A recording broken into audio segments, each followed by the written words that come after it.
The champagne flute trembled in my hand, condensation sliding down the crystal like tears I refused to shed. Around me, the hotel ballroom hummed with that particular frequency of wealth, hushed voices punctuated by crystalline laughter, the whisper of silk against marble, the ghost of expensive perfume mingling with imported roses. I stood near the entrance, invisible in my simple black dress, watching Chicago's elite celebrate a union I should have been part of, my ex-fiancé's wedding, to my former best friend. The irony tasted like copper on my tongue. I hadn't planned to come. For 3 months, since Marcus handed me back the modest engagement ring my grandmother left me, the only valuable thing my family ever owned, I'd convinced myself I was over it. Over him. Over the humiliation of discovering he'd been sleeping with Vivian behind my back for nearly a year. Over the whispers that followed me through our shared social circles, the pitying glances, the way people stopped inviting me to things because my presence made everyone uncomfortable. But then, the invitation arrived.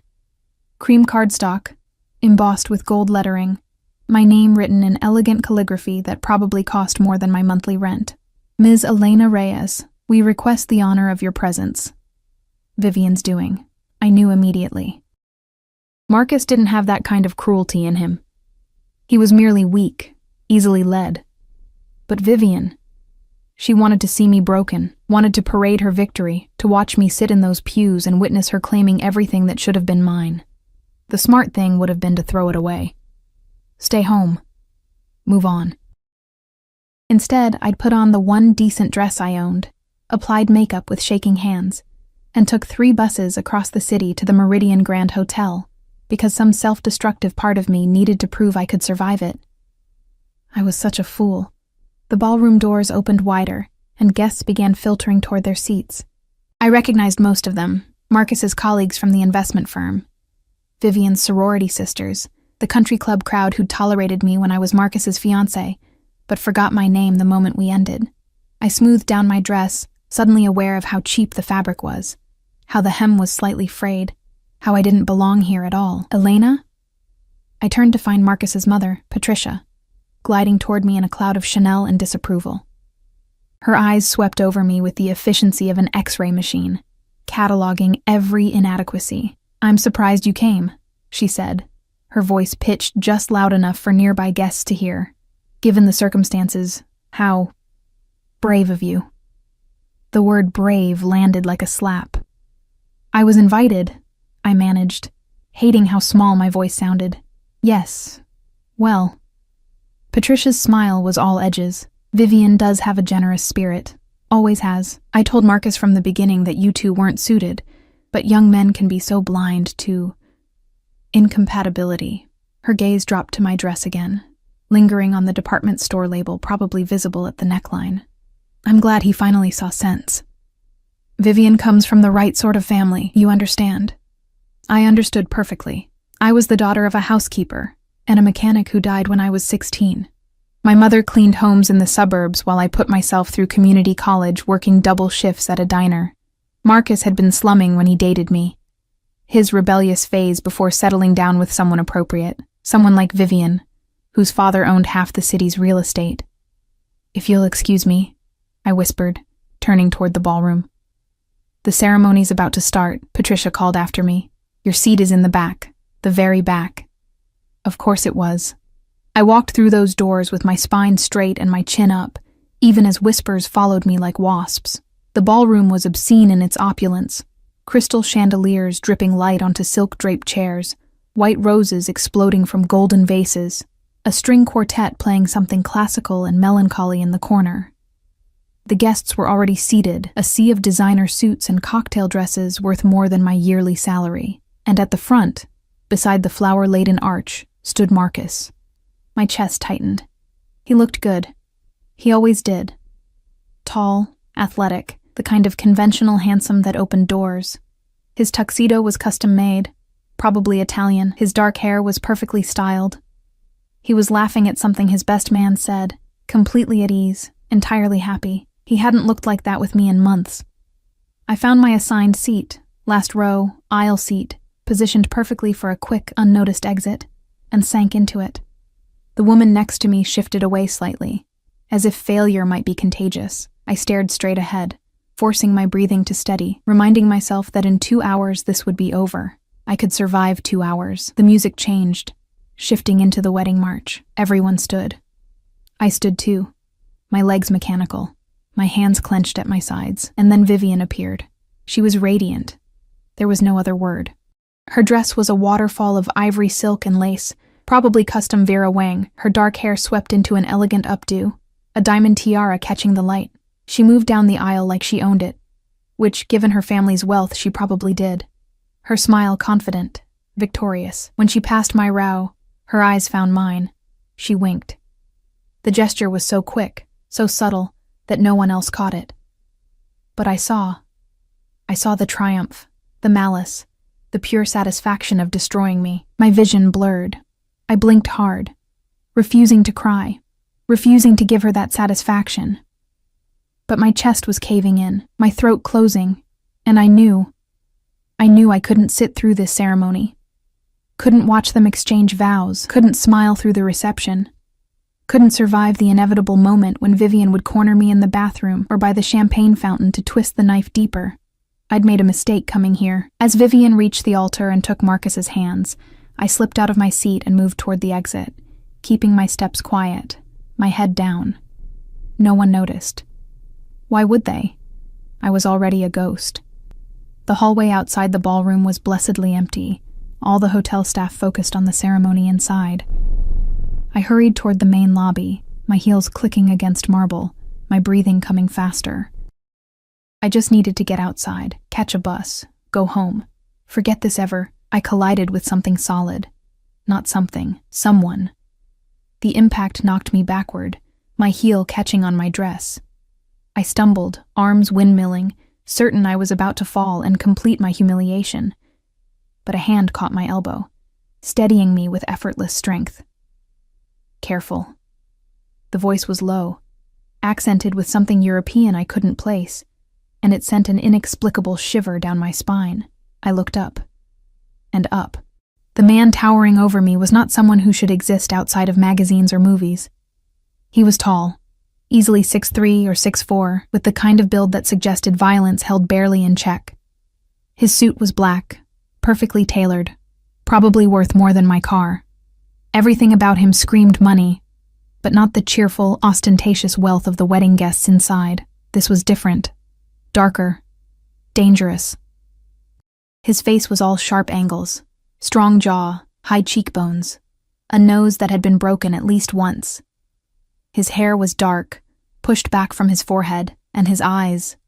God, his eyes were the color of smoke, gray and cold and utterly unreadable.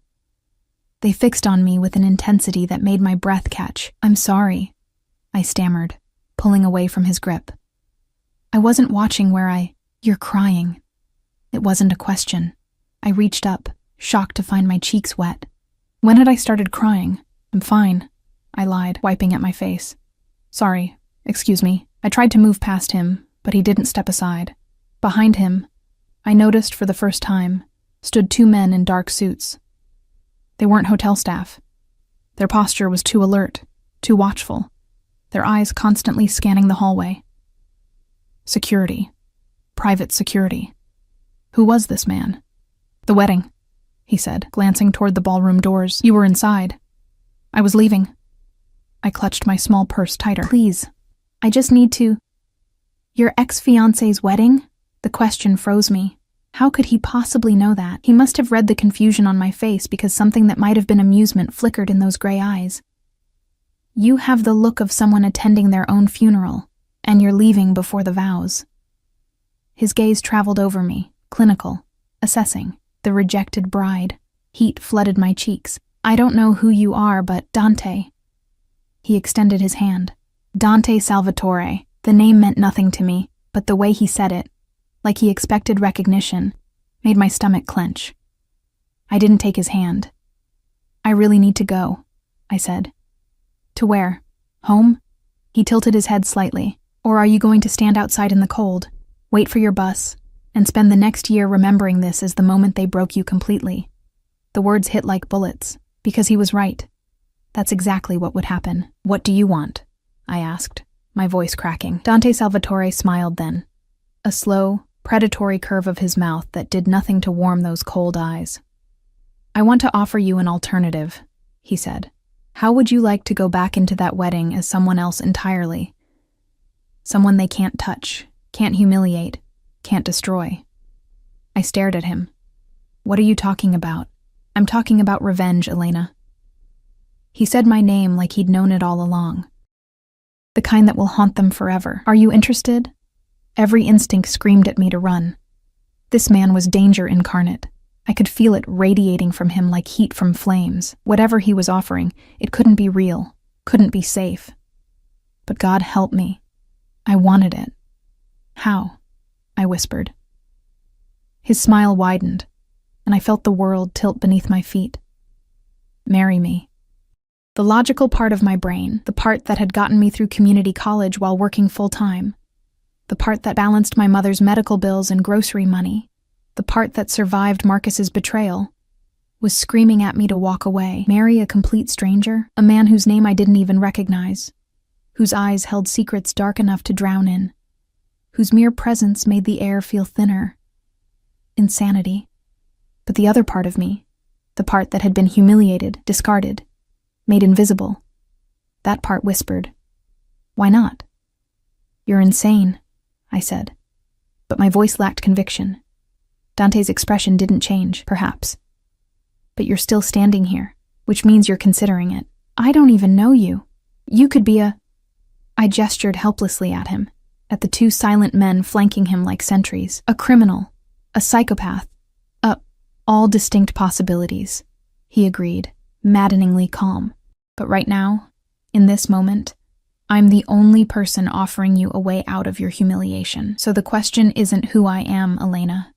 The question is, how much more can you endure?" I hated that he was right, hated the tears still wet on my cheeks, hated the trembling in my hands, hated that Vivian's wink had shattered what little composure I'd managed to construct. "Why?" I demanded. "Why would you do this? You don't know me. What could you possibly gain from—" "Does it matter?" He cut me off, checking his watch, a sleek piece of machinery that probably cost more than my car. "You have approximately 4 minutes before the ceremony ends and those guests flood this lobby. 4 minutes to decide whether you walk out of here as the pathetic ex-girlfriend they all pity or as someone they'll never forget." The word pathetic stung because it was exactly how I felt. "This is crazy," I whispered. But my feet weren't moving toward the exit. Dante stepped closer, and I caught his scent. Something expensive and masculine. Leather and cedar and smoke. "I have a car waiting outside. A penthouse apartment with a view of the lake. A closet full of designer clothes that will fit you perfectly." His voice dropped lower, intimate, dangerous. "And a jeweler who can have a ring on your finger in less than an hour. All you have to do is say yes." "But why?" I pressed. "What do you want from me?" Something flickered in those gray eyes. Something that might have been pain or anger or both. Let's call it a mutually beneficial arrangement. You get your revenge. I get— He paused, his jaw tightening almost imperceptibly. "I get what I need. The details can be discussed later. Right now, you need to choose." From inside the ballroom, I heard the officiant's voice rising. "I now pronounce you husband and wife." Time was up.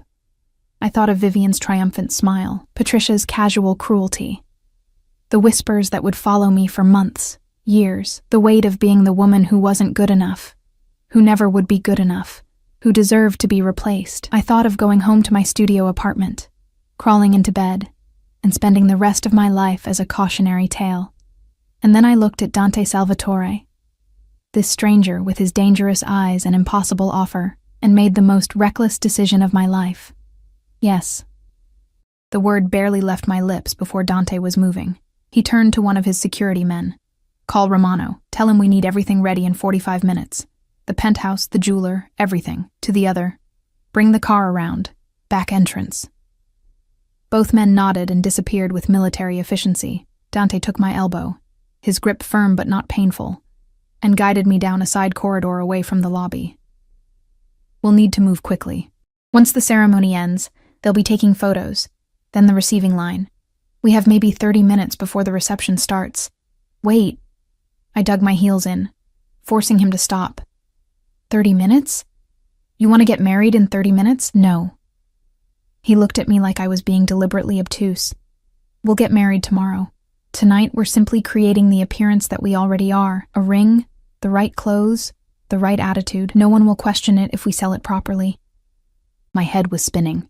This is insane. They'll believe what they see, Dante interrupted. And what they'll see is you walking back into that reception on the arm of someone they recognize, someone who matters, someone who makes them question every assumption they've ever made about you. Who are you? I asked for the second time, but with more urgency. Really? We'd reached a service elevator. Dante pressed the button, then finally looked at me directly. I'm someone who makes problems disappear, Elena.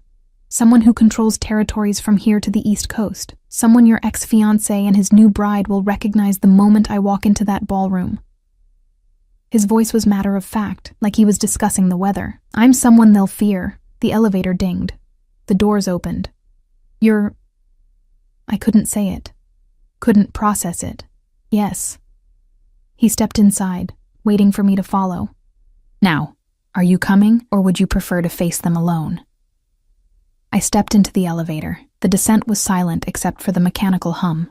Dante stood perfectly still, his posture relaxed, but his eyes constantly moving, tracking, assessing. The two security men had reappeared, flanking us, their hands resting near their jackets in a way that suggested weapons. Oh God. What was I doing? The elevator opened to a parking garage. A sleek black SUV with tinted windows idled near the entrance. Another man in a dark suit behind the wheel. Everything about this screamed organized crime. The vehicles, the security, the military precision. I'd just agreed to marry a mobster. Elena. Dante's voice pulled me from my spiral. If you're going to panic, do it in the car. We're exposed here. He was right. Security cameras dotted the garage ceiling. Anyone could be watching. I let him guide me into the SUV's back seat, sliding in beside him as the door closed with an expensive thunk. The car pulled out immediately, smooth and fast. Where are we going? I asked. My penthouse, 20 minutes from here. Dante was typing something on his phone, his fingers moving with practiced speed. You'll shower, change, meet with the jeweler. Then we return. Just like that. Just like that. He glanced up. Unless you've changed your mind? I should have. Every rational cell in my body was screaming at me to demand he stop the car, let me out, let me escape before whatever insane plan this was consumed me completely. But I thought of Vivian's wink, Patricia's contempt, Marcus's easy laughter. No, I said quietly. I haven't changed my mind. Dante nodded and returned to his phone. For several minutes, we drove in silence through Chicago's downtown, the city lights bleeding past the tinted windows in streaks of gold and white. I watched the streets I'd walked 1,000 times, the diner where I'd worked through college, the bus stop where I'd waited in the rain, the cheap apartment buildings that housed people like me, all of it feeling suddenly distant, like I was already becoming someone else. You'll need a story, Dante said abruptly, for how we met. I turned to him. What? When people ask, and they will, you'll need to explain how a housekeeper's daughter ended up married to me. His tone was clinical, like he was solving a logistics problem. The truth would raise too many questions. What truth? I asked. I don't even know the truth. We met 20 minutes ago in a hotel hallway. Exactly. Which is why we need a better story. He pocketed his phone and gave me his full attention for the first time since we'd entered the car. We'll say we met 3 months ago, after your engagement ended. You were working at a restaurant where I sometimes eat. I noticed you, asked you out. Things progressed quickly. We married last week in a private ceremony. We've kept it quiet because of my business concerns. What restaurant? I asked, my mind struggling to keep up. Bella Nata, on the north side. I own it. Of course he did. And people will believe this? I asked. That you married someone like me? Something dangerous flashed in his eyes. Someone like you. You know what I mean. I'm not... I gestured at the luxury car, at him. I'm not from your world. People will know that immediately. Good. Dante's voice was sharp. Let them see the contrast. Let them wonder. Let them question everything they thought they knew about you. He leaned closer, and I caught that scent again. Leather, cedar, smoke. You're not going back to that reception as my equal, Elena. You're going back as my wife, and in my world. That makes you untouchable. The word sent a shiver through me. Untouchable. How long had I been the opposite? How many times had Marcus touched me carelessly, without thought? How many times had Vivian's casual cruelties landed because I had no protection, no shield, no power? What happens after tonight? I asked quietly. After the revenge? After we've humiliated them the way they humiliated me? Dante was quiet for a long moment. The car turned onto Lakeshore Drive, the black water of Michigan stretching endlessly to our right. We'll discuss terms, he said finally. How long this arrangement lasts, what we both need from it. But that's for tomorrow, after we make this legal. Tonight is about the performance. The performance, I echoed. Yes. He studied me, his gray eyes cataloging every detail of my face like he was memorizing it. You'll need to look at me like you love me.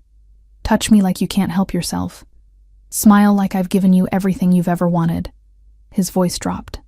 Can you do that, Elena? I thought about all the times I'd smiled through double shifts at the diner when my feet were bleeding. All the times I'd pretended Marcus's casual dismissals didn't hurt. All the times I'd acted like I belonged in rooms where everyone knew I didn't. Yes, I said, I can do that. Good. He returned his attention to the window. We're here. The SUV pulled into an underground garage beneath a gleaming high-rise. The building was all glass and steel, the kind of place I'd walked past 100 times without imagining I'd ever enter. We took a private elevator, one that required a keycard, up to the top floor. The penthouse was exactly what I'd expected, and somehow more. Floor-to-ceiling windows overlooking the lake. Minimalist furniture in blacks and grays. Art on the walls that was probably worth more than my mother's house. Everything cold, expensive, perfect. This way. Dante led me down a hallway to a master bedroom suite larger than my entire apartment. He opened the walk-in closet, and I actually gasped. Rows of dresses, shelves of shoes, drawers of jewelry, all in my size. How? I started. I had someone acquire a few things, he said dismissively. Choose whatever you want for tonight, something that makes a statement. The shower's through there. He pointed to an ensuite bathroom done entirely in marble and gold fixtures. You have 20 minutes. He left before I could respond, the door closing behind him with a quiet click. I stood alone in that obscene luxury, surrounded by clothes worth more than I'd earned in my entire life, and finally let myself feel the full weight of what I'd just agreed to. I was going to marry a stranger, a criminal, a man whose eyes held violence like some men held pocket change. And then, I was going to walk back into that wedding reception and make Marcus and Vivian regret every moment they'd ever underestimated me. I stripped off my cheap black dress, leaving it in a puddle on the floor, and stepped into the shower. The water was scalding, perfect, washing away 3 months of humiliation and grief. When I emerged 15 minutes later, I felt like a different person. I chose a dress from the closet, a deep emerald silk that hugged every curve, with a neckline just low enough to be daring. Shoes that added 4 inches to my height. Diamond earrings that caught the light like trapped stars. When I looked in the mirror, I barely recognized myself. The bedroom door opened. Dante stood in the doorway, and for the first time since we'd met, his expression shifted. Something heated flickered in those cold gray eyes before he controlled it. Perfect, he said. The jeweler's here. Let's make you a bride. The jeweler was a small, nervous man named Vincent, who set up his velvet cases on Dante's dining table like he was handling religious artifacts. His hands trembled slightly as he opened each box, revealing rings that sparkled under the chandelier light with an intensity that made my breath catch. Mr. Salvatore, Vincent said, his voice deferential, almost fearful. I brought the pieces you requested, the finest we have. Dante stood behind me, close enough that I could feel the heat radiating from him. His hand rested on the small of my back, a possessive gesture that should have made me uncomfortable, but instead sent strange shivers up my spine. "Show her the Cartier," he said. Vincent's hands moved to a burgundy box, opening it to reveal a platinum band encrusted with diamonds that formed an intricate pattern around a center stone so large it seemed obscene. The price tag, had there been one, would probably have funded my mother's retirement. "It's too much," I whispered. "It's perfect." Dante's voice was close to my ear. "Give me your hand." I extended my left hand, watching as if from outside my body as Dante took it in his. His fingers were warm, calloused in ways that suggested violence, and they held mine with surprising gentleness. He slid the ring onto my finger slowly, deliberately, his gray eyes never leaving my face. It fit perfectly. "How did you—" I started. "I'm very good at measuring things," he said, and something in his tone made heat flood my cheeks. He turned to Vincent. "We'll take it. And the matching band." "Of course, Mr. Salvatore. Shall I—" "Leave them. Send the bill to Romano." Dante's dismissal was absolute. Vincent packed his cases with shaking hands and practically ran for the door, one of the security men escorting him out. I stared at the ring on my finger, at the way it caught the light, at how foreign and yet somehow right it looked against my skin. "It's borrowed," I said softly. "All of this. The dress, the ring, this life. None of it's real. Does it matter?" Dante moved to stand in front of me, tilting my chin up with one finger until I met his eyes. "By the time we walk back into that reception, it will be real enough. They'll believe it because they'll want to believe it. Because the alternative, that someone like me would choose someone like you, will haunt them forever." "Someone like me," I repeated, the phrase stinging even from his mouth. His jaw tightened. "I meant that as a compliment. You have something they lack, Elena. Something authentic beneath all their polish and privilege. It's why Marcus was drawn to you in the first place, even if he was too weak to keep you." The unexpected defense caught me off guard. Before I could respond, Dante stepped back, checking his watch again. A gesture I was beginning to realize was a tell, a sign he was calculating, planning, always 3 moves ahead. "We need to go," he said. "The reception will be in full swing by now. We'll make an entrance, stay exactly 45 minutes, and leave. Long enough to be seen, short enough to maintain mystery." "What do I do?" I asked, hating how uncertain I sounded. "You stay close to me. You let me handle anyone who asks questions. And you remember—" His eyes locked onto mine with an intensity that made my pulse race. "You're mine now, at least for tonight. Act like it." The possessiveness in his voice should have terrified me.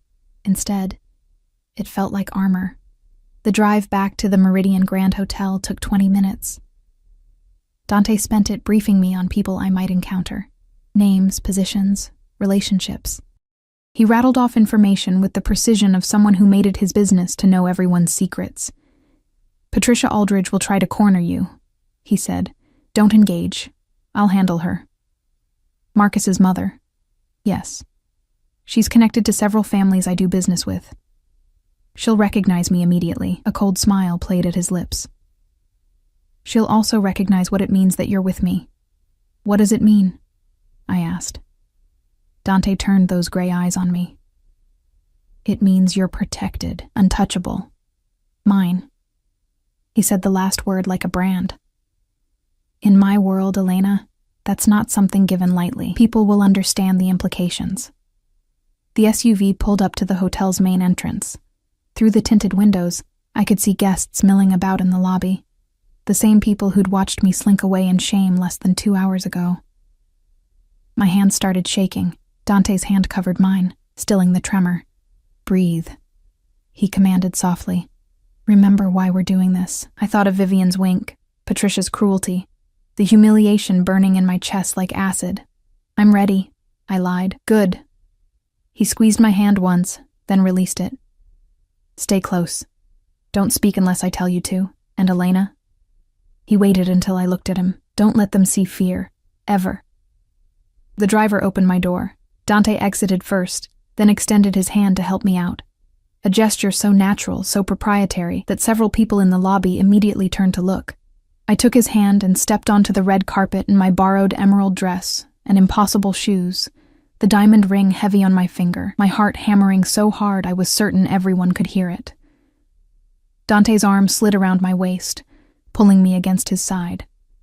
The gesture was possessive, protective, and utterly convincing. We walked through the lobby like we owned it, and maybe in some way I didn't understand, Dante did. People stared, whispered. I recognized several faces from the ceremony, saw their expressions shift from curiosity to shock, to something that looked like fear. They recognized him. The ballroom doors stood open, music and laughter spilling out. Dante paused just outside, his hand tightening on my waist. "Last chance to run," he murmured. I thought about running, about the safety of my small apartment, my predictable life, the comfort of invisibility. Then I thought about Vivian's triumphant smile. "Let's go," I said. We walked in together. The reception was exactly as obscenely lavish as I'd expected. Crystal and flowers and champagne towers, guests dancing under twinkling lights, laughter echoing off marble columns. At the center of it all, on a small stage, Marcus and Vivian danced their first dance as husband and wife, her dress billowing around them like clouds, his hand on her waist, both of them radiating happiness. They hadn't seen us yet. Dante guided me to the bar, his presence parting the crowd like Moses with the Red Sea. People moved aside instinctively, their conversations dying mid-sentence as they registered who he was. The bartender's eyes widened, but he took our order without comment. Whiskey for Dante, champagne for me. "Mr. Salvatore." We turned to find an older man in an expensive suit approaching, his expression carefully neutral. "I didn't know you'd be attending this evening. Frank." Dante's tone was cordial but cold. "Last-minute decision. My wife wanted to pay her respects to an old friend." The word wife landed like a bomb. Frank's eyes shot to me, then to the ring on my finger, then back to Dante with barely concealed shock. "Your wife? I hadn't heard you'd married. We kept it private." Dante's arm tightened around my waist. "Elena prefers to stay out of the spotlight. Don't you, darling?" The endearment should have sounded false. Somehow it didn't. "Congratulations," Frank managed, though his eyes were calculating, already trying to figure out what this meant for whatever business he had with Dante. "Mrs. Salvatore." The name sent a jolt through me. Mrs. Salvatore. God, what was I doing? "Thank you," I said, keeping my voice steady. Frank excused himself quickly, already pulling out his phone. Within seconds, I could see the whispers spreading through the crowd like wildfire. Heads turning, phones appearing. The music on the dance floor seemed to dim as more and more people became aware of our presence. And then Vivian saw me. I watched her freeze mid-spin in Marcus's arms, her eyes going wide as they locked onto mine. Then they traveled to Dante, to his arm around my waist, to the massive diamond on my finger, and something that might have been panic flickered across her perfect features. She knew who he was. Marcus followed her gaze, and I had the satisfaction of watching the color drain from his face. He stumbled slightly, nearly stepping on Vivian's dress, his expression shifting from shock to confusion to something that looked almost like fear. The song ended. The dance floor cleared.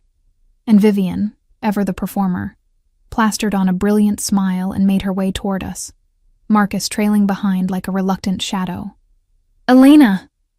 Her voice was pitched perfectly, surprised, delighted, just slightly condescending. "I can't believe you came, and you brought—" Her eyes slid to Dante, and I saw the calculation there, the quick assessment of his suit, his bearing, his obvious danger. "A date." "My husband," I corrected softly, and the word tasted like victory. Vivian's smile froze. "Husband?" "Dante Salvatore," he said, not offering his hand. "And you must be the bride. Congratulations." The temperature in our little circle seemed to drop 10 degrees. Marcus looked like he might be sick. Vivian's mask was cracking at the edges, her eyes darting between Dante and me with increasing panic. "I didn't know you'd gotten married," she said, the words coming out strangled. "When did this—" "3 weeks ago," Dante answered before I could. "Private ceremony. We would have invited you, but His smile was all teeth. "We didn't want to overshadow your special day." The barb landed perfectly. Vivian flinched. "That's wonderful," Marcus finally spoke, his voice hoarse. "Elena, I'm happy for you. Really, you deserve—" He seemed to choke on whatever he was going to say next. "She deserves everything," Dante finished for him, his arm possessive around my waist. "Which is exactly what she'll have. Isn't that right, darling?" He looked down at me, and the intensity in his gray eyes was almost overwhelming. For a moment, I forgot this was an act. Forgot that we were strangers playing a role. His gaze held something raw, something that made my breath catch and my pulse race. "Yes," I whispered. Dante's hand came up to cup my face, his thumb brushing my cheekbone with surprising tenderness. Then he leaned down and kissed me. It was soft, controlled, perfectly appropriate for a public setting. But underneath that control, I felt the promise of something darker, something dangerous. His lips were warm against mine, and the kiss tasted like whiskey and revenge and the edge of something I didn't want to name. When he pulled back, the entire ballroom was staring, including Patricia Aldridge, who looked like she'd been struck by lightning. "Elena," she breathed, appearing at Vivian's side. "What is the meaning of this?" Dante turned to her with glacial politeness. "Mrs. Aldridge, how nice to see you again." "Again?" Patricia's voice was faint. "We've met at several charity functions. Your husband handles some of my legitimate investments." The emphasis on legitimate was subtle, but unmistakable. "I don't believe we've ever been formally introduced, though. I'm Dante Salvatore, Elena's husband." Patricia's face went through several shades of white. She looked at me, really looked at me, and I saw the exact moment she understood what had happened. The girl she'd dismissed as worthless, inappropriate, beneath her son, was now married to someone she feared. "I see," she managed. "Well, this is unexpected." "Life is full of surprises," Dante said pleasantly.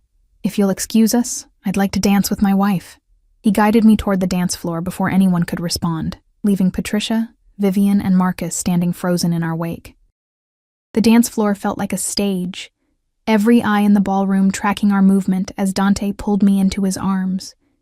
His hand settled on my waist with possessive certainty, while the other captured mine, his grip firm and warm. The orchestra had shifted to something slow and intimate, probably meant for the newlyweds. But Dante had claimed it like he claimed everything else, without asking, without apology. "You're trembling," he murmured, his lips close to my ear. "Everyone's staring," I whispered back. "Good. Let them stare." He pulled me closer, eliminating the polite distance between our bodies. Let them see exactly what they lost. We moved together across the floor, and despite everything, the insanity of the situation, the danger radiating from the man holding me, the fact that this was all an elaborate lie, I couldn't deny that we fit. His movements were controlled, practiced, leading me through steps I barely knew with effortless grace. Where did a mobster learn to dance like this? The question slipped out before I could stop it. His lips curved slightly. My mother insisted on lessons. She believed that power without refinement was merely brutality. Something dark passed through his eyes. She was wrong, but the lesson stuck. "Was?" I asked softly. "She's been gone 15 years. His voice was flat, emotionless. Killed by someone who thought I'd be easier to control without her influence. The casual way he said it, like discussing the weather, sent ice through my veins. "I'm sorry." "Don't be." I made sure they regretted that assumption. He spun me suddenly, my dress flaring, then pulled me back against his chest. "Just as Marcus and his bride will regret what they've done to you." Over Dante's shoulder, I could see Vivian and Marcus at their head table, surrounded by bridesmaids and groomsmen. They weren't celebrating anymore. Vivian kept glancing in our direction, her smile brittle, while Marcus looked like he wanted to disappear into the floor. Patricia stood near them, her phone pressed to her ear, her expression thunderous. She was making calls, trying to find out who Dante really was, what his presence here meant. "She's scared," I observed. "She should be." Dante's hand tightened on my waist. Patricia Aldridge has spent years building connections with families like mine, playing both sides, thinking her society status protects her. Seeing you with me shatters her entire worldview. Because I'm not good enough? The old wound throbbed. Because you are. His gray eyes caught mine, and the intensity there stole my breath. You survived poverty, loss, betrayal, and still came to this wedding with your head high. That takes more strength than any of these people will ever possess. He leaned closer, his voice dropping to something almost dangerous. Patricia dismissed you as weak. Now she's realizing you're the one person in this room she should have feared. The music swelled around us. Other couples had joined the dance floor, but they kept a careful distance, as if afraid to come too close to Dante's orbit. I caught glimpses of familiar faces. Marcus's colleagues from the investment firm, Vivian's sorority sisters, all the people who'd whispered about me, pitied me, forgotten me. Now they couldn't look away. How long do we have to stay? I asked. Another 20 minutes. Dante guided me through a turn, long enough to make the impression permanent. Then we leave, and tomorrow we make this official. Tomorrow. The reality of what I'd agreed to came crashing back. About that. Not here. His tone brooked no argument. We'll discuss terms at my penthouse tonight after we're done with this performance. But Elena... He waited until I met his eyes. Whatever arrangement we come to, whatever this becomes, you need to understand something. When I commit to something, I don't do it halfway. If you're going to be my wife, even temporarily, you'll be protected like my wife. Treated like my wife. And anyone who tries to hurt you will answer to me. Is that clear? The promise should have terrified me. Instead, something warm and dangerous unfurled in my chest. Yes, I whispered. The song ended. Dante released me slowly, his fingers trailing along my waist in a gesture that felt far too intimate for strangers. Before I could process it, Vivian appeared at his elbow, her smile bright and false. I'm sorry to interrupt, she said, though her tone suggested she wasn't sorry at all. But I was hoping to steal Elena for a moment. Girl talk, you understand. Every instinct screamed at me to refuse. But Dante's hand squeezed mine once, a warning or encouragement, I couldn't tell, before he stepped back. Of course, he said smoothly. I'll get us drinks. Elena? Champagne? I nodded, not trusting my voice. Vivian looped her arm through mine with false intimacy, steering me toward a quiet corner near the windows overlooking the city. Her nails dug into my skin just hard enough to hurt. What the hell are you doing? She hissed the moment we were out of earshot. I pulled my arm free. I don't know what you mean. Don't play stupid, Elena. Dante Salvatore? Really? Her eyes were wild now, the perfect bride mask completely gone. Do you have any idea who he is? What he does? My husband, I said simply, holding up my ring hand. Vivian's face contorted. You can't be serious. You married him? When? This is some kind of sick joke to ruin my wedding, isn't it? Not everything is about you, Vivian. The words came out sharper than I intended. Though I understand why you'd think that, given how much effort you put into ruining my life. I didn't ruin anything, she snapped. Marcus and I fell in love. You were just too blind to see that you never really had him. The cruelty was breathtaking. You were my best friend. I was your charity case, Vivian shot back. Do you know how exhausting it was, pretending to care about your little problems? Your student loans, your sick mother, your pathetic attempts to fit in with Marcus's friends? She laughed, the sound brittle. I did you a favor, Elena. Marcus would have gotten bored and left you eventually. At least this way, you gotta keep some dignity. Dignity? I repeated, my voice shaking. You invited me to your wedding to humiliate me. You winked at me walking down the aisle like this was all some game you'd won. Because I did win. Vivian's composure shattered completely. I got Marcus. I got the life we both wanted. I got everything you dreamed about while you were scrubbing tables at that disgusting diner. And now you show up here with some criminal, thinking you can make me jealous, thinking anyone here believes that someone like Dante Salvatore would actually want someone like you? The words hit like physical blows. because she was voicing every doubt screaming in my head, every fear that this was too good to be true, that Dante's interest, whatever it was, couldn't possibly be real, that I was still the same worthless girl they'd all dismissed. Careful. Dante's voice cut through the air like a blade. I hadn't heard him approach, but suddenly he was there, pressing a champagne flute into my hand, while his other arm circled my waist. The casual gesture was a clear warning.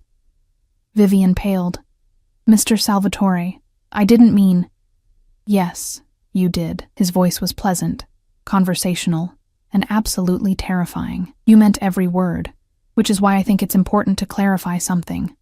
He pulled me tighter against his side. "Elena is my wife. That means an insult to her is an insult to me, and I have very particular ways of handling insults. We were friends. I was only—" Vivian stumbled over her words. "You were cruel to someone I care about." Dante's smile never reached his eyes. "I'd suggest you spend the rest of your wedding celebration being very grateful that I'm in a generous mood tonight. Because if I hear that you've spoken to or about Elena with anything less than respect, I'll take a personal interest in your new husband's business ventures.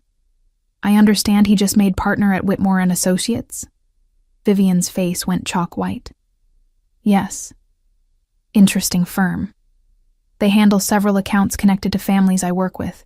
It would be unfortunate if those connections were severed. If Marcus found himself suddenly unemployable in this city." Dante tilted his head slightly. "But I'm sure that won't be necessary, will it?" "No," Vivian whispered. "No, of course not." "Excellent." Dante's smile widened. "Congratulations on your marriage.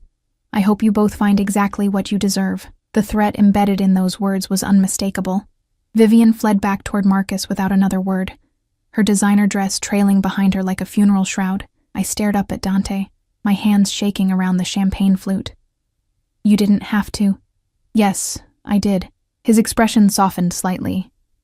"She needed to understand that you're protected now. They all do." He glanced around the ballroom, at the whispers and stares still following us. "We've made our point. Let's go." "Already?" "You've had enough." It wasn't a question. Dante could apparently read me better in one evening than Marcus had in 2 years. "Come." He guided me through the ballroom, his hand never leaving my waist. People parted for us like water around a ship's bow. I caught a glimpse of Patricia near the exit, her face twisted with fury and fear. Marcus and Vivian at their table looking shell-shocked, the bridesmaids and groomsmen whispering frantically amongst themselves. We'd destroyed their perfect wedding night. The realization should have made me feel guilty. Instead, I felt powerful. The SUV was waiting at the entrance, engine running. Dante helped me inside with the same proprietary care he'd shown all evening, then slid in beside me. The door closed, sealing us in leather-scented darkness. "Your place or mine?" he asked, a hint of dark humor in his voice. "Yours," I said without thinking. "My apartment is not appropriate for this conversation." This conversation being the one where we discussed the terms of our arrangement. "Yes." Dante pulled out his phone, typed something quickly, then pocketed it. "Then we'll talk at the penthouse. There's food waiting, wine if you need it, and privacy. By tomorrow afternoon we'll be married legally. But tonight, we negotiate what that actually means." The car pulled away from the hotel, from Marcus and Vivian's shattered celebration, from the life I'd left behind. Chicago streaked past the windows, buildings and lights, and the dark promise of Lake Michigan in the distance. "Thank you," I said quietly, "for what you said to Vivian, for defending me." Dante was quiet for a long moment.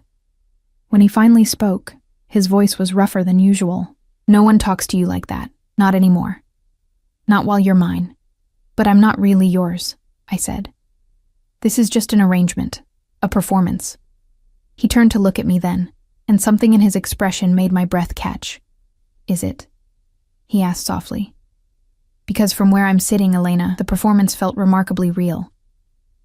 I didn't have an answer for that. We drove in silence through the city, the weight of everything that had happened, and everything about to happen, settling over us like fog. Tomorrow, I would legally marry a stranger, a criminal, a man whose world was built on violence and shadows, and secrets I couldn't begin to understand. Tomorrow, Elena Reyes would cease to exist, and Elena Salvatore would be born. The penthouse was exactly as I'd left it. Cold, expensive, perfect. But now it felt different. Now it felt like a trap closing around me. Beautiful and inescapable. Dante led me to the living room where, true to his word, food waited on the coffee table. Elegant appetizers, wine, chocolate-covered strawberries that probably cost more than my weekly grocery budget. He poured us both wine, handed me a glass, then sat across from me in a leather chair that seemed designed to emphasize his size, his power, his control. "So," he said, swirling the wine in his glass, "let's talk about what you're actually agreeing to." My stomach clenched. "I'm listening." "Marriage contract, 1 year minimum. You'll live here, play the role of my wife in public, attend events at my side when required. In exchange, you'll have access to my accounts, security, and all the privileges that come with my name." He took a sip of wine, his eyes never leaving my face. "Your mother's medical bills will be paid. Her house will be cleared of debt. You'll never have to work another shift at that diner or worry about making rent." The offer was staggering, life-changing, terrifying. "What do you get out of it?" I asked. Dante set down his glass, leaning forward with his elbows on his knees.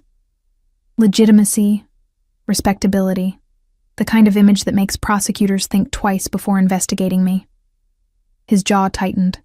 "And something more personal that I'm not ready to discuss yet. That's not fair." "No," he agreed, "but it's the truth. In time, if you stay, if this arrangement works, I'll tell you. But not tonight." I should have pushed, should have demanded answers. But looking at him, at the shadows in his eyes, the tension in his shoulders, the carefully controlled pain, I found myself nodding instead. 1 year, I repeated, minimum. If either of us wants out after that, we divorce quietly. You keep a generous settlement, I keep my reputation, we both move on. And if something happens before then? If you get arrested or killed or... I won't be. His confidence was absolute, but if the impossible occurs, you'll be provided for. Everything protected by prenuptial agreement. It was too much. Too fast. Too overwhelming. "I need to think," I said. "You have until morning." Dante stood, his tall frame towering over me. "The guest bedroom is down the hall. Everything you need is there. We'll go to the courthouse at noon, sign papers, make it legal. And then, Elena, you'll be mine in every way that matters." The possessiveness in his voice sent shivers down my spine. "Good night," I whispered. "Good night, future Mrs. Salvatore." He said it like a promise, or a threat. I fled to the guest room, closed the door, and finally, let myself fall apart. I didn't sleep. How could I? Every time I closed my eyes, I saw Vivian's face draining of color, Marcus's shock, Patricia's fear. I heard Dante's voice promising violence in the same tone most people discussed the weather. I felt the weight of the ring on my finger, heavy as chains, beautiful as poison. At 6 a.m., I gave up pretending and wandered into the kitchen. Dawn was breaking over Lake Michigan, painting the water in shades of gold and blood. The penthouse was silent except for the hum of expensive appliances and the distant sound of the city waking below. I made coffee, finding everything I needed in cabinets that probably cost more than my car, and stood at the floor-to-ceiling windows, watching the sun climb higher. "You're up early." I spun to find Dante in the doorway, wearing only black pajama pants that hung low on his hips. In the soft morning light, I could see what his suits had hidden. The tattoos covering his torso and arms, intricate patterns that looked like they told stories written in ink and violence. Scars crossed his ribs, his shoulder, his abdomen, each one a testament to a life I couldn't fathom. "I couldn't sleep," I admitted, clutching my coffee mug like a lifeline. He moved into the kitchen with predatory grace, pouring his own coffee. "Second thoughts?" "About 100 of them." I turned back to the window. "This is insane, you know. Everything about this. Yes." His honesty startled me. I glanced over my shoulder to find him watching me with those unreadable gray eyes. "Then why are we doing it?" I asked. Dante was quiet for a long moment, steam rising from his mug. When he finally spoke, his voice was rougher than usual, because sometimes insanity is the only sane response to an insane world. He moved to stand beside me at the window. "You were destroyed by people who claimed to love you. I've been destroyed by people who claimed loyalty. We both know what betrayal tastes like, Elena. Maybe that's why this," he gestured between us, "makes more sense than it should. You still haven't told me what you really want from this," I said softly. His jaw tightened. "No, I haven't." "Will you? Ever, if you stay long enough?" He took a sip of coffee. "If you prove you can be trusted with the kind of secrets that get people killed." The casual mention of death should have sent me running. Instead, I found myself asking, "What happened to make you this way?" Something flickered in his eyes, pain, rage, grief, all gone too quickly to name. The man who killed my mother was someone I trusted, someone I considered family. His voice was flat, emotionless. He took her from me because he wanted to take control of my father's territory. Thought I was too young, too soft, too attached to her gentle influence. "What did you do?" I whispered. I proved him right about one thing. I was attached to her influence. Dante's smile was cold, terrible. And then I proved him wrong about everything else. I took his territory, his money, his family, and his life. In that order. I made sure he understood exactly what his mistake cost before I ended him. I should have been horrified, should have put down my coffee, walked out, called the police, done something to distance myself from this man and his casual admissions of murder. But all I could think was, he loved his mother that much. "I'm sorry," I said, "for your loss." Dante looked at me like I'd spoken a foreign language. Most people would be running by now. I'm not most people. I took a sip of coffee, considering. Besides, you've been honest with me. Brutally honest. That's more than Marcus ever was. Marcus is a coward. Dante's voice dripped contempt. He pretended to love you while betraying you with your best friend. He let his mother dictate his choices and convinced himself he was being practical. Men like that disgust me. But men like you, who kill people, they don't. I never pretend to be something I'm not. His gray eyes locked onto mine. I'm a criminal, Elena. I hurt people. I break laws. I operate in shadows most people pretend don't exist. But I don't lie about it. I don't make promises I won't keep. And I don't betray the people under my protection. Is that what I am now? Under your protection? Yes. The word was absolute. From the moment you agreed to this arrangement, you became mine to protect. That's not negotiable. The possessiveness should have frightened me. Instead, after months of being nobody's priority, being nobody's concern, it felt like coming home. "Okay," I said quietly. Dante's eyebrows rose. "Okay? I'll do it. The marriage, the arrangement, all of it." I set down my coffee mug with deliberate care. 1 year. We see if this works. And if it doesn't, we walk away clean. Elena. He turned to face me fully. "You understand what you're agreeing to? This isn't just playing dress-up at society events. You'll be married to someone the FBI watches, someone rival families want dead, someone whose business involves things you can never speak about. Your life will be in danger simply by association." "My life was already small and meaningless," I said. "Maybe danger is an improvement." Something shifted in his expression. Surprise, respect, something that might have been desire. "You're either very brave or very foolish." "Probably both." I managed a shaky smile. "When do we leave for the courthouse?" 11:30. "That gives you time to shower, eat, prepare yourself." He reached out, his fingers brushing my cheek with unexpected gentleness. "Last chance to run, Elena." I thought about my studio apartment with its peeling paint and broken heater. About my mother's medical bills stacking up on my kitchen table. About Marcus and Vivian's faces last night. The shock and fear and sudden understanding that I wasn't who they thought I was. About the way Dante had defended me without hesitation, threatened violence on my behalf, looked at me like I mattered. "I'm not running," I said. His hand cupped my face fully now, his thumb tracing my cheekbone. Then understand this. Once we sign those papers, once you take my name, you're mine.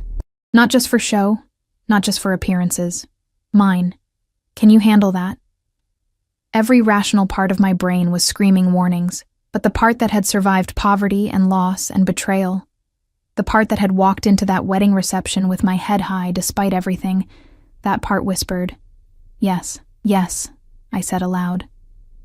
Dante's eyes darkened. For a moment, I thought he might kiss me. Really kiss me. Not the controlled performance from the reception. But instead, he released me and stepped back. "Get ready," he said, his voice rough. "We have a wedding to attend." 3 hours later, I stood in the Cook County Courthouse wearing a cream-colored dress from Dante's mysteriously well-stocked closet, my hand in his, repeating vows in front of a bored clerk and 2 of Dante's security men serving as witnesses. "Do you, Elena Maria Reyes, take this man to be your lawfully wedded husband?" I looked at Dante, at his sharp suit and dangerous eyes, at the man who was either my salvation or my destruction, and said, "I do." "Do you, Dante Salvatore, take this woman to be your lawfully wedded wife?" "I do." His voice was steady, certain, absolute. "By the power vested in me by the state of Illinois, I now pronounce you husband and wife." The clerk stamped our marriage certificate without ceremony. "You may kiss the bride." Dante pulled me close, his hand sliding into my hair, tilting my face up to his. "Last chance," he murmured against my lips. "Stop giving me outs," I whispered back. He smiled, genuinely smiled, and then kissed me. It wasn't like the performance at the reception. This was claiming, possessive, a promise sealed with heat and hunger. His lips demanded submission even as they offered protection. His hands held me like I was something precious and breakable and entirely his. When we finally broke apart, I was breathless, dizzy, completely lost. "Welcome to the family, Mrs. Salvatore," Dante said softly. The next few weeks passed in a blur of surreal luxury and mounting danger. Dante was right. Being his wife meant stepping into a world I'd never imagined. Dinners with men whose names I recognized from FBI wanted posters. Charity galas where diamonds glittered alongside barely concealed weapons. Quiet conversations that ended when I entered rooms, secrets layered on secrets like sedimentary rock, but it also meant safety, security guards who followed me everywhere. Accounts with more money than I'd earn in 10 lifetimes. My mother's medical bills paid in full, her house renovated, her tears of gratitude when I told her I'd married someone who cared about family. I'd lied about how we met, told her the restaurant story Dante created. She'd believed it because she wanted to. Because after years of struggle, she desperately needed to believe her daughter had finally found happiness. Had I? I wasn't sure. Dante was complicated. In public, he was the perfect husband. Attentive, protective, possessive in ways that made other men back away from me immediately. In private, he was distant, controlled, keeping walls between us that I couldn't breach. He never asked me to share his bed. The arrangement was clear. Separate rooms, separate lives. A marriage of convenience that looked real from the outside, but remained hollow within. It should have been enough. It was certainly more than I'd had before. But late at night, lying in my expensive guest room, I found myself wondering what it would be like if this were real, if the heat in Dante's eyes when he looked at me meant something beyond ownership, if his possessiveness stemmed from desire rather than pride, if I was falling for a man who would never let me in. Everything changed 6 weeks after the wedding. I was shopping on Michigan Avenue, accompanied by 2 security guards, because Dante insisted when I saw him. Marcus. Walking out of a coffee shop with his briefcase, his face drawn and tired, he saw me at the same moment, froze on the sidewalk like he'd seen a ghost. "Elena," he breathed. I should have kept walking. Should have let my security guards move me along, should have maintained the cold distance that Dante would have expected. But something in Marcus's expression, something broken and desperate, made me pause. "Marcus, can we talk?" He glanced at my guards. "Just for a minute, please." Against my better judgment, I nodded. We moved to a bench in a small plaza, the guards maintaining distance but staying alert. Marcus sat beside me, his hands clasped between his knees, looking nothing like the confident man who'd left me 3 months ago. "You look good," he said finally. "Happy." "Thank you. Are you happy?" His eyes met mine, and I saw real pain there. Or is this just revenge? I considered lying, but after everything, I owed him at least honesty. "It started as revenge," I admitted, "but it's become something more complicated." "Do you love him?" Marcus's voice cracked. "Salvatore?" The question pierced something deep inside me. Did I? Could I love someone who kept so many secrets, who lived in violence, who held me at arm's length even as he claimed me as his? "I don't know," I said softly. "Do you love Vivian?" Marcus's laugh was bitter. "I thought I did. Turns out she loved my family's money more than she loved me. She's already talking about expanding the house, joining new clubs, spending more than we make." He rubbed his face. "I made a mistake, Elena. A huge one. And I'm sorry. I'm so sorry." "I know," I said, and I did. I could see it written all over him, the regret, the realization that he'd traded something real for something hollow. "If you ever want out," Marcus started. "I don't." The words came out before I'd fully thought them through, but once spoken, I knew they were true. Whatever this is with Dante, it's mine.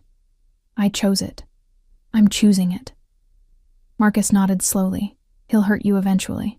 Men like him always do." I stood, smoothing down my designer dress, one of dozens now hanging in my closet. "But at least he's honest about it. That's more than I can say for you." I walked away before he could respond, my guards falling into step beside me, but Marcus's question echoed in my head for the rest of the day. "Do you love him?" I found Dante in his study that evening, surrounded by paperwork and laptop screens, his face illuminated by the cold glow of monitors. He looked up when I entered, his expression shifting from concentration to concern. "What's wrong?" he asked immediately. "I saw Marcus today."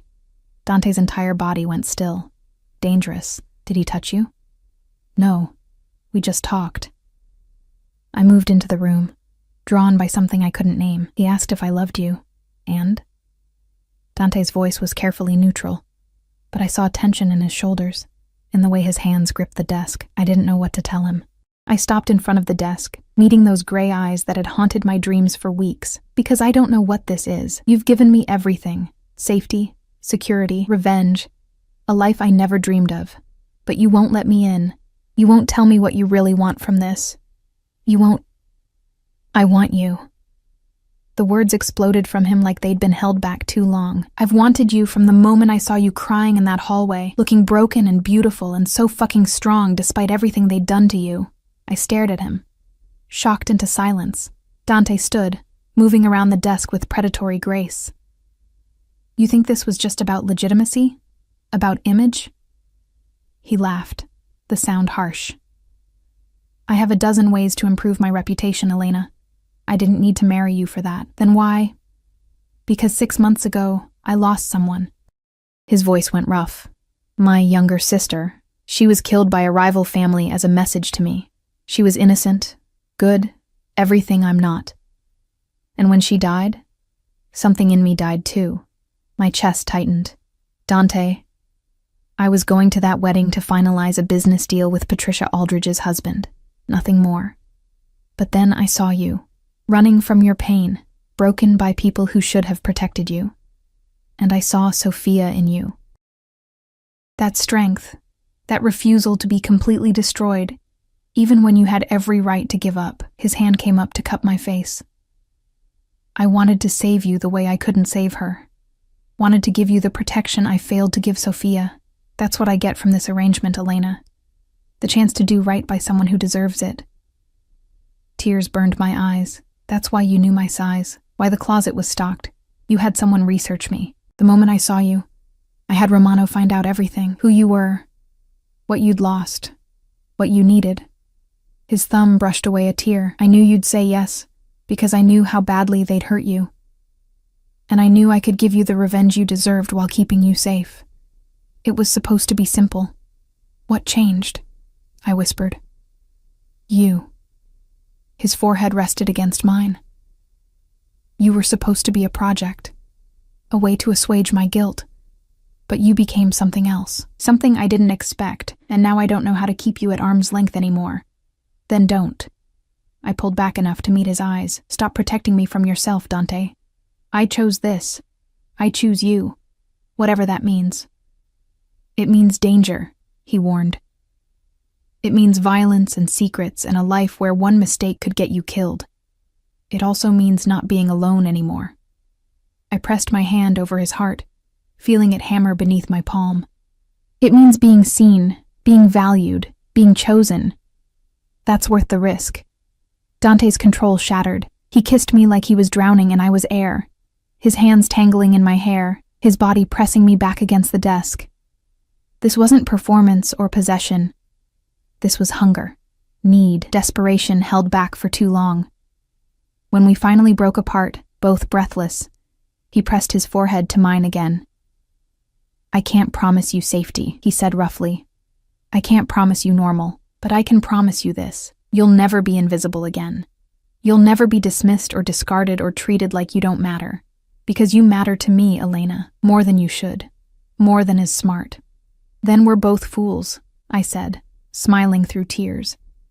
Yes. He kissed me again, softer this time. We are.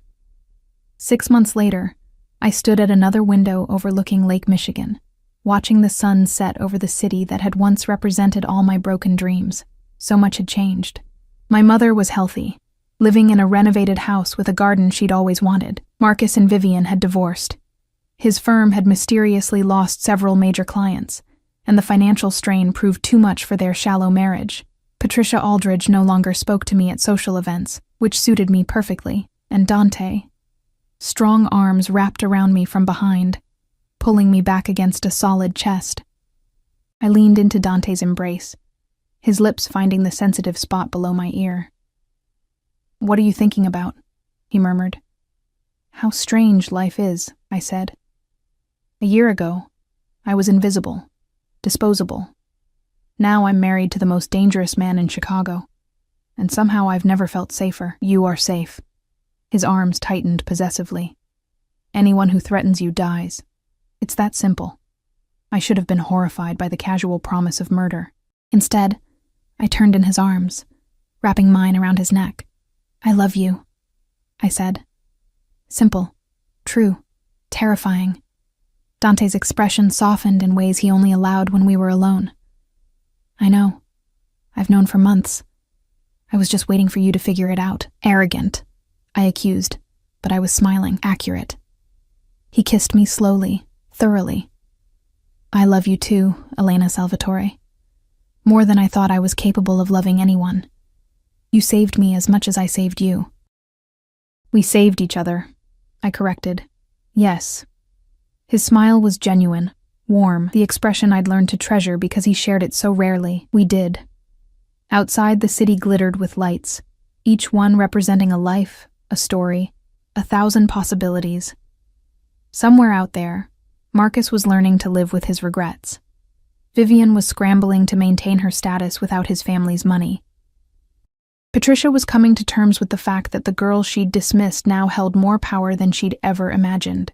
And here, in this penthouse above it all, I stood in the arms of a man who chose me, protected me, loved me with the same intensity he brought to everything else in his violent, complicated life. The arrangement was supposed to last 1 year. Instead, it had become forever. No regrets? Dante asked softly, reading my thoughts as he often did.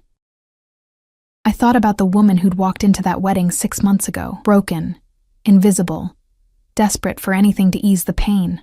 I thought about the man who'd offered her an impossible choice and made it possible. No regrets, I said firmly.